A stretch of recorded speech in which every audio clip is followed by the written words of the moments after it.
Përshëndetje të nderuar shikues, jemi takuar në minutat e editarit informativ në RTS Gjirokastra, kundër të tjera sot do të ndiqni. Gjirokastra i kushtoi një mbrëmje omazh mjeshtrit të klarinetës Spiro Mastora, duke vlerësuar kontributin e tij të jashtëzakonshëm në muzikën popullore shqiptare. Gjatë koncertit në sheshin Çerçistopulli, bashkia i akordoi artistit titullin qytetar nderi, ndërsa interpretimet e artistëve sollën për publikun meloditë që mbajnë gjallë traditën muzikore të jugut. Stuhia e fuqishme që goditi Sarandën dhe Ksamili në mbrëmjen e 21 korikut la pas dëme të shumta në pak minuta. Sipas nënprefektit Kristaq Kiço, strukturat e emergjencës janë në teren për evidentimin e dëmeve dhe rikthimin sa më shpejt të normalitetit. Ndër 22 programet e studimit që ofron Universiteti Gjirokastrës, 8 i përkasin fakultetit ekonomik. Drejtues së tij apelojnë maturantët të zgjedhin mes programeve bachelor, ku përfshihen edhe ato që ofrojnë diploma të dyfishta, e programeve 2 vjeçare profesionale. Lugina e Drinos po konfirmohet si një habitat i rëndësishëm për shpendët e rrallë. Këtë vit janë evidentuar 9 çifte të reja të lejlekut të bardhë, një tregues pozitiv për biodiversitetin e zonës. Specialistët bëjnë thirrje për më shumë kujdes ndaj natyrës, pasi ruajtja e habitateve është thelbësore për mbijetesën e këtyre specieve.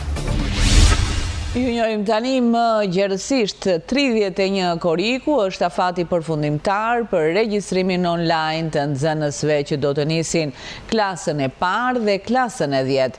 Ministri i Arsimit Mirela Kumbaro u kërkon prindërve ta kryejnë aplikimin në e-Albania sa më shpejt për të mundësuar organizimin në kohë të vitit të ri shkollor. Ministri i Arsimit Mirela Kumbaro u ka bërë apel prindërve të kryejnë brenda 31 korikut të regjistrimin e fëmijëve që nisin për herë të parë shkollën në klasën e parë dhe klasën e 10 përmes portalit e-Albania. Prindrit duhet të ndjekin me kujdes udhësimet në platformën e-Albania ku do të shfaqen shkollat më pranë vendbanimeve të tyre. Sipas ministres Kumbaro, përfundimi i regjistrimeve brenda afatit të mundson institucioneve arsimore të planifikojnë në kohë organizimin e vitit të ri shkollor, përndarjen e nxënësve, hartimin e orareve mësimore si dhe angazhimin e mësuesve në të gjitha shkollat e vendit. Dashur prindër, edhe një herë komunikojmë së bashku për një temë që ka të bëjë me regjistrimin e fëmijëve tuaj në shkolla, në sistemin parauniversitar, sidomos për fëmijët që regjistrohen për herë të parë në klasë të parë dhe për ata nxënës që regjistrohen në klasën e 10 në e-Albania. Mos harroni deri në datë 31 korik kemi afatin për ta kryer regjistrimin. Është shumë e rëndësishme që ju ta ndiqni gjithë udhëzimin me kujdes për të parë cilat janë shkollat të cilat janë më afër vendbanimit tuaj që u shfaqen në sistem. Kjo na ndihmon të gjithëve nëse e bëjmë në kohë të planifikojmë më mirë, të organizojmë më mirë, të planifikojmë orët dhe mësuesit që do të japin mësim fëmijëve tuaj në shkollat tona nga veriu në jug, ku kemi tashmë numrin më të madh të shkollave të rikonstruktuara, të pajisura me laborator, procesi i cili vazhdon. Prandaj ju uroj proces të mbar, mos e lini për ditën e fundit, me qëllim që të organizoni dhe ju sa më mirë në pushimet tuaja të ngushtit. Sistemi është i hapur dhe prindrit që nuk e kanë bërë regjistrimin e fëmijëve të tyre duhet ta kryejnë regjistrimin online në mënyrë që procesi të zhvillohet pa vonesa dhe të mundsohet një organizim sa më i mirë për nisjen e vitit të ri shkollor. Ndërkohë që regjistrimet vijojnë, po vazhdon edhe puna për përmirësimin e infrastrukturës arsimore në bashkëpunim me pushtetin vendor. Në vitin e ri shkollor do të hapin ndyer 42 shkolla të reja, të pajisura me laborator, terene sportive dhe ambiente moderne për mësimdhënie. Gjirokastra i kushtoi një mbrëmje omazh mjeshtrit të klarinetës Spiro Mastora, duke vlerësuar kontributin e tij të jashtëzakonshëm në muzikën popullore shqiptare. Gjatë koncertit në sheshin Çerçistopulli, bashkia i akordoi artistit titullin qytetar nderi, ndërsa interpretimet e artistëve sollën për publikun meloditë që mbajnë gjallë traditën muzikore të jugut.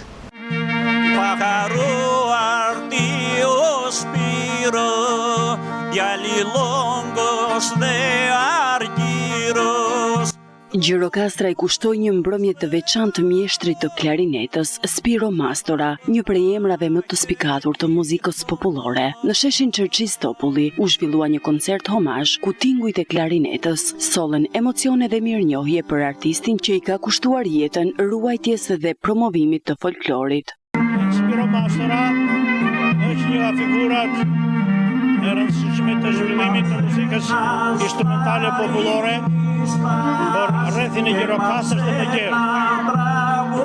Unë kam njohur Spiron nga afër, kemi bashkëpunuar bashkë në organizimin e festivaleve folklorike kombëtare në Gjirokastër. Kemi punuar ndërkohë me ansamblin Tropulli dhe ka përshtypjen se nuk ka qenë thjesht një muzikant i përkthyer, por ka qenë dhe një njeri mirë.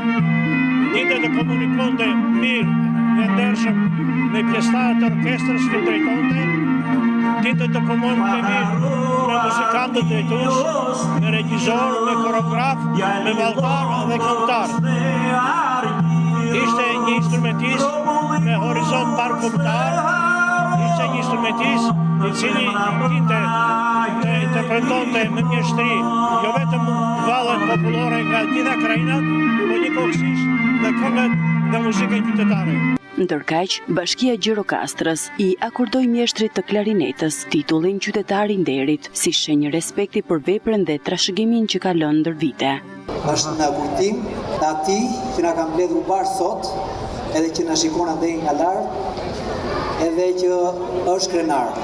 Është krenar për atë çfarë ka lënë pas, edhe për trashëgimin që vazhdojnë miq, shokët, por edhe familja e vet. Për të madhin Spiro Mastro. Certifikat qytetar nderi pas vdekjes i jepet zotit Spiro Mastro. Për gjithë ato çfarë ka bërë, për artin, për muzikën, edhe për vlerat muzikore popullore të jugut. Në mbrëma të falenderoj dhe unë nga nga time gjithë ju që kanë ardhur këtu, të nderuar babain tim. Mbrëmja vijoi me interpretime nga artistë të njohur, të cilët sollën në skenë pjesë të repertorit të Spiro Mastorës dhe motiveve të muzikës popullore gjirokastrite.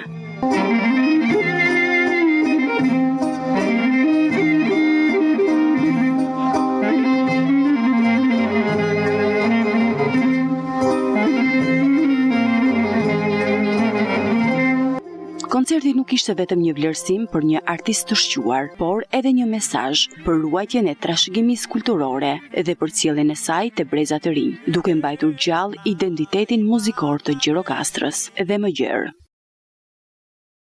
Studia e fuqishme që goditi Sarandën dhe Ksamilin në mbrëmjen e 21 korikut la pas dëme të shumta në pak minuta. Sipas nënprefektit Kristaq Kiço, strukturat e emergjencës janë në teren për evidentimin e dëmeve dhe rikthimin sa më shpejt të normalitetit.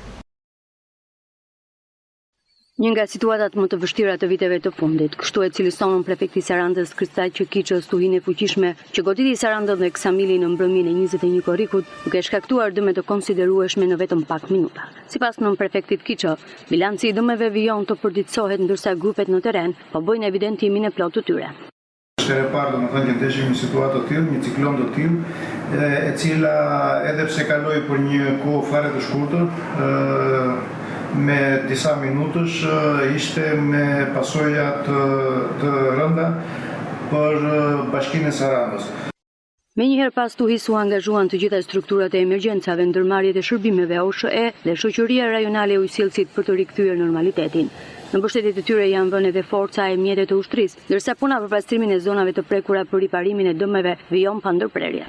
Strukturat shtetërore reaguan në mënyrë të menjëhershme, duke filluar që nga drejtoria dhe ndërmarrja e shërbimeve të Bashkisë së Sarandës, stacioni zjarfikës dhe gjithë personeli, duke futur këtu edhe punonjësit e OSHE-s edhe të ujësillësit, të cilët të treguan një gatishmëri maksimale për të vendosur gjendjen nën kontroll. U desh një kohë relativisht e gjatë për të hapur rrugët kryesore, pasi nga informacione paraprake, sepse akoma nuk janë evidentuar të gjitha dëmet që janë bërë, së dhënave nga ndërmarrja e shërbimeve, rreth 50 pemë shekullore. Kuptohet që rënja e këtyre pemëve ka shkaktuar problematika edhe në mjetet në automjetet, të cilët kanë qenë të parkuar apo në lëvizje në ato momente, por edhe shumë dëme të tjera në shtyllat e tensionit, po në shtyllat e ndriçimit, duke vlerësuar gjithë këtë situatë e cila ka lënë shumë dëme mbrapa saj, është gjykuar edhe nga ana e Bashkisë së Sarandës në komunikim edhe me Ministrinë e Mbrojtjes dhe me Agjencinë Kombëtare të Mbrojtjes Civile për prezencë të ushtrisë me mjete të cilët edhe ata do ndihmojnë për heqjen dhe pastrimin e rrugëve nga të gjitha mbetjet dhe pemët të cilët kanë rënë gjatë ditës së djeshme. Studia goditi në kulmin e sezonit turistik, ndaj prioritet mbetet rikthimi sa më i shpejt i furnizimit të plot me energji elektrike dhe ujë të pishëm si në Sarandë, ashtu edhe në Ksamil. Sipas nën prefektit Kiço, në disa zona ende ka probleme, por ekipet po punojnë për normalizimin e plotë të situatës. Kjo është një situatë e cila ka qenë nga më të vështira që kemi kaluar dhe gjitha strukturat shtetërore do jenë të angazhuara maksimalisht që të rivendosin situatën në normalitet. Pemë shekullore të shkullura nga era, automjete të dëmtuara, dëmtime në varrezat e qytetit, ndërprerje të energjisë elektrike dhe furnizimit me ujë të pishëm si dhe humbja tragjike e jetës së një peshkatari në Ksamil ishin pasojat kryesore të motit ekstrem mbrëmjen e 21 korrikut që preku Sarandë.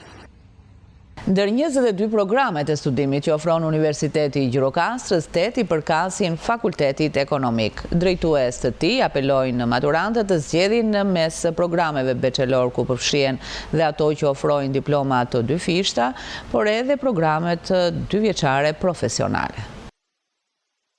Me një aktivitet 10 vjeçar, Fakulteti Ekonomik në Universitetin e Qrem Çabej në Gjirokastër ofron për të rinjt 5 programe studimi bachelor që i përgatisin ata për tregun e punës, mes tyre renditen edhe degët e përbashkëta me universitete italiane. Fakulteti Ekonomik ka hapur dyert për aplikantët e rinj për të rekrutuar për anëgjirit e tij.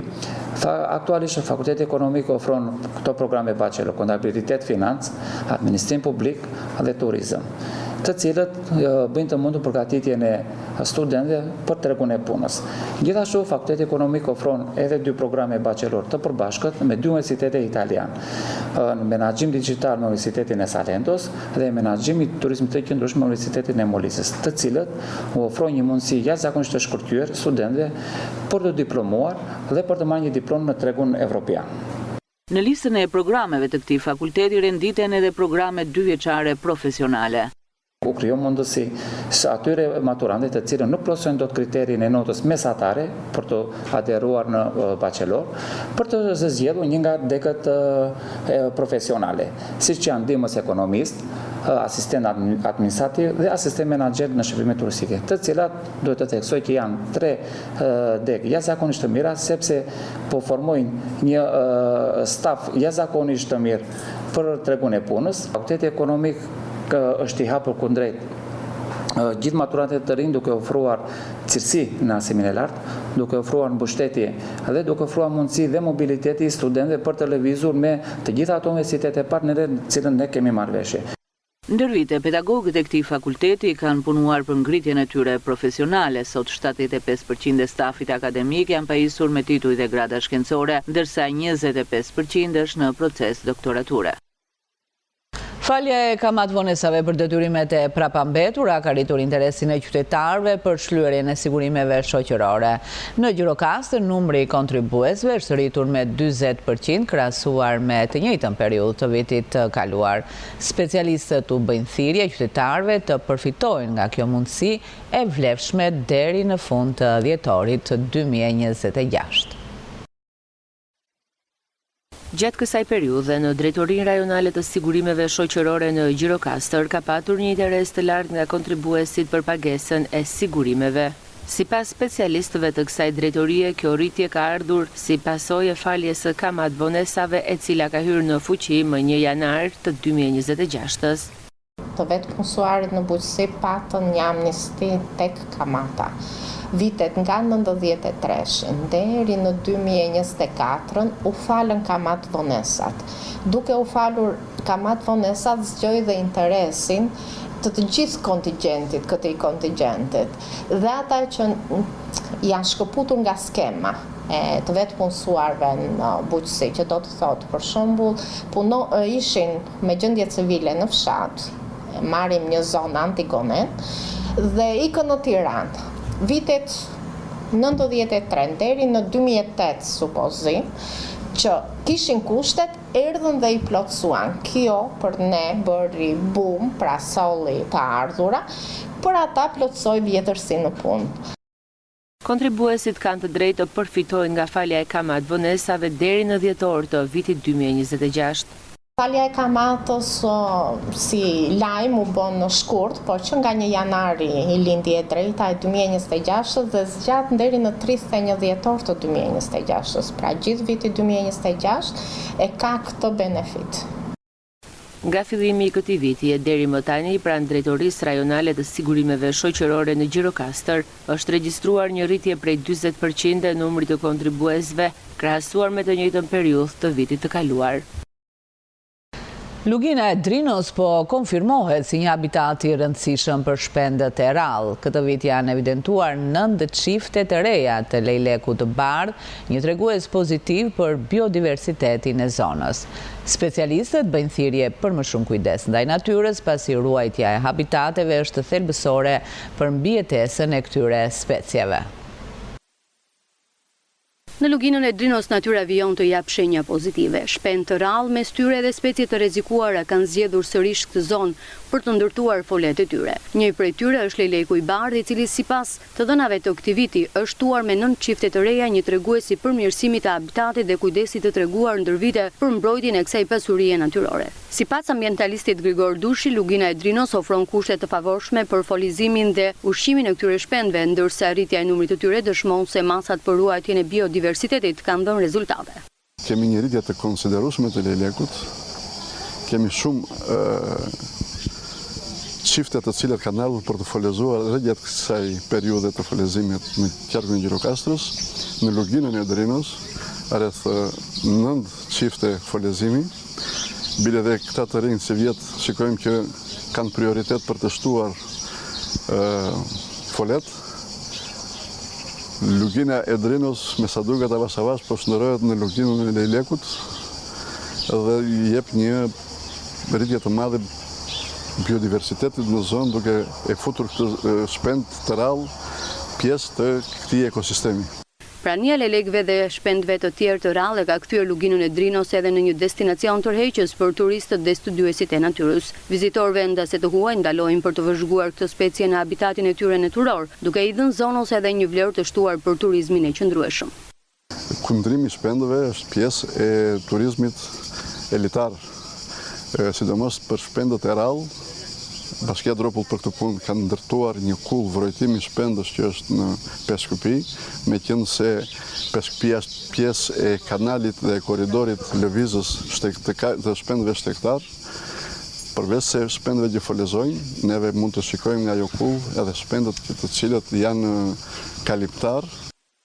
Megjithatë, specialistët theksojnë se kjo pasuri mbetet e brisht, ndërhyrjet njerëzore, ndryshimet në habitatet dhe ndotja përbëjnë ende kërcënim për shpendët e rrallë. Prandaj kërkohet vijimi i masave për mbrojtjen e tyre në mënyrë që lugina e Drinos të mbetet një stre e sigurt për biodiversitetin dhe një nga zonat më të rëndësishme natyrore në jug të vendit. Në kuadër të 30 vjetorit të krijimit të shoqatës kombëtare të ushtarakëve në lirim, rezervë dhe pension Dega Gjirokastër zhvilloi takimin e saj vjetor, i cili u shoqërua edhe me mbledhje zgjedhore për drejtimin e ri të Degës, si dhe promovimin e librit 30 vjet shoqata kombëtare ushtarakëve në rezervë e Shqipërisë. Antarët e shoqatës kombëtare të ushtarakëve në lirim, rezervë dhe pension Dega Gjirokastër zhvilluan takimin e tyre vjetor, i cili këtë vit u shoqërua edhe me mbledhjen zgjedhore për drejtimin e ri të Degës. Aktiviteti u organizua në kuadër të 30 vjetorit të krijimit të shoqatës, duke bërë bashkë ushtarak në rezervë dhe pension, drejtues dhe të ftuar. Në fjalën e tij, kryetari i shoqatës Hamid Gojani vlerësoi kontributin që ushtarakët në rezervë kanë dhënë ndër vite në shërbim të vendit, duke theksuar se shoqata vijon të jetë një zë i rëndësishëm në mbrojtjen e interesave të tyre dhe në ruajtjen e traditave më të mira të ushtrisë shqiptare. Sipas planit, sot kishim takim me ushtarakët e garnizorit Gjirokastës për një organizim më të mirë të Degës dhe njëkohësisht për të folur lidhur me 30 vjetorin e krijimit të shoqatës, për cilën është bërë një libër dhe është lënë në dispozicion të ushtarakëve këtu për të parë. Njëkohësisht, morëm pjesë edhe në zgjedhjet e reja që bën në degën e Gjirokastrës, edhe për këtë jemi të kompletuar, sepse u gjetë një mirëkuptim shumë i mirë midis ushtarakëve për të zgjedhur ato kolegë që dëshirojnë ata. Pas influencën tonë, si në çdo vend tjetër dhe ndeg tjetër.